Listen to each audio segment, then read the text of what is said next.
about what you want God to do. Don't be afraid about what you pray for. God expects for us to be specific. Our prayer went something like this: God, we want you to touch this individual, and we want you to move up on their heart and mind. When they're awake, let them think of us. When they get on their computer, let them see us. When they write on their paper pads, let them see our names. When they begin to speak about situations, circumstances, let our names come to the forefront, not the back front of their mind. And when they begin to look at their phone, let them think about us, our name, and the name of our church. Let them get no rest morning, noon, or night until they consistently think of us and move the way we've asked them and we expect for them to move. Well, God says, okay, now, so you haven't been hearing anything this morning. Right on my phone, I get a text message from this individual. It had nothing to do with God, had nothing to do with church. But first thing this morning, that person sends me a text message about miscellaneous stuff. But you got to understand, it's not about the miscellaneous stuff. You wake up this morning with us on your mind. All right. God is moving your mountains, but you got to keep praying. And I said, well, bless the Lord. And I just sent a miscellaneous text message back and let you know I got your miscellaneous text message. Not really what I want to hear from you.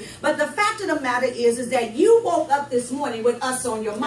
As a matter of fact, you woke up and you had us on your mind a few hours before you decided to send a text message. But it just kept coming to you so much until you had to say something. God is moving your mountains, but you have to keep praying.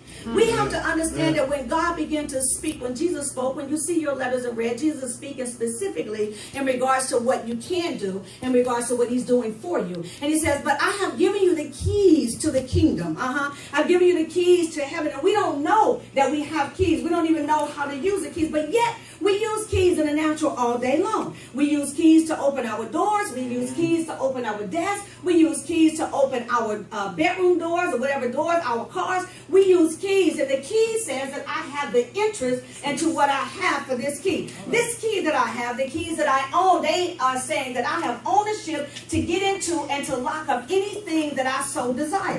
Well, now you have to understand, as a believer, you have the keys of authority and power to lock up them and bind up the works of the enemy that speaks against you, and also to open up what you ask God for. But we forgot about that because we are too busy looking at our situation as it seems to stand before us. We forget that when we pray and ask God for something, that God has already begun to move on our behalf. When God began to speak to Daniel and sent the angel, it was not just for Daniel, but it was for you and I to understand that when you begin to speak, God has already sent his word. God has already sent his hand to move your situation. But because the enemy of your soul is so busy, he's so specific in keeping you from moving forward. He wants to keep you stuck in the places that you are by what your mind conceives to be true, and it's not true. In other words, what you see is just a smoke screen and an illusion. God has called for this last hour, this last moment, trailblazers to move mountains. But the reason why we as trailblazers are not doing anything because we can't see what God is doing on our behalf. We forget what power and authority that we have with the keys to the kingdom. See, these keys that we have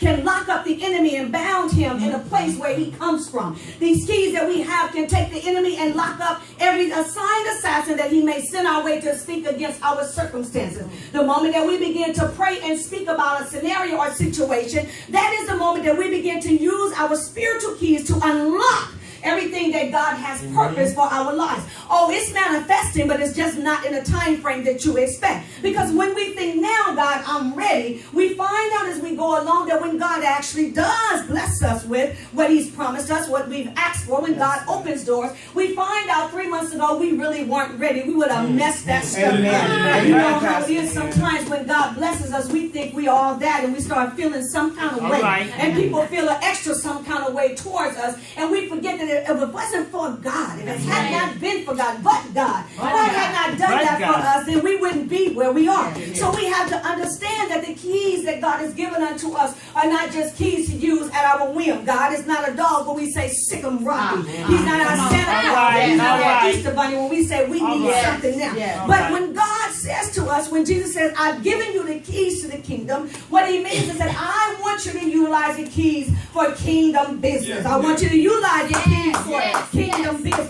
Kingdom building and kingdom business is not about getting a house on the hill. It's not about getting a brand new car or some red button shoes. We got it all twisted and mixed up. We keep asking God for things that really don't matter. You came here second, I say all the time, that is how you are going to leave. Without nothing, no matter what you have on in your casket. God wants somebody that will say, God, now you've given me the keys to the kingdom, and I want to move these mountains that stand in the way of what you called me to do in this last moment, this last 1 minute at 11:59. Show me how to ask for the things that will build kingdom. Show me how to ask for the things that are kingdom minded and kingdom business. When you begin to ask God according to his divine will, you will find out that God would move for you. There's been some things that's been standing in the way for the last 3 years.